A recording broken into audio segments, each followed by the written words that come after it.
Buongiorno e ben ritrovati con una nuova edizione del TG Flash di Neo Sicilia. In apertura incidente mortale a Messina, a perdere la vita è un centauro 27enne.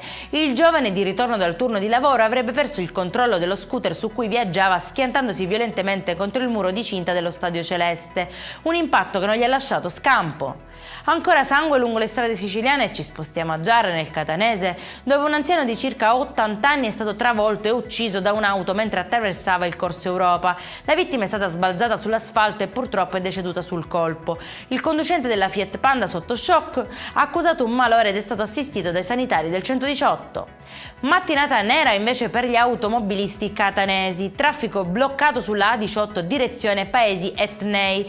La causa è il furto con spaccata avvenuto al distributore Petrol Company di San Gregorio, confinante con San Giovanni La Punta. Fallito il tentativo sulla cassa continua, ai malviventi è rimasto solo il bottino del distributore di cassa.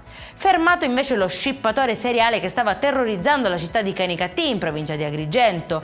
Il gambiano, secondo quanto ricostruito, sarebbe l'autore di diversi furti con strappo che negli ultimi giorni sono verificati in pieno centro. L'ultimo in ordine di tempo ai danni di un anziano che è stato strattonato e buttato per terra. Ancora prima erano state derubate 2 donne, una delle quali privata dei suoi averi all'uscita di una chiesa.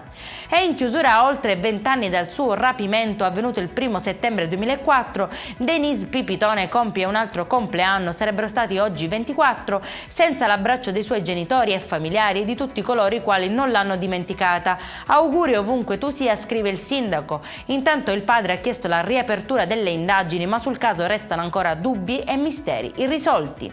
Per questa edizione è tutto, prossimo appuntamento alle 19:30, buona giornata.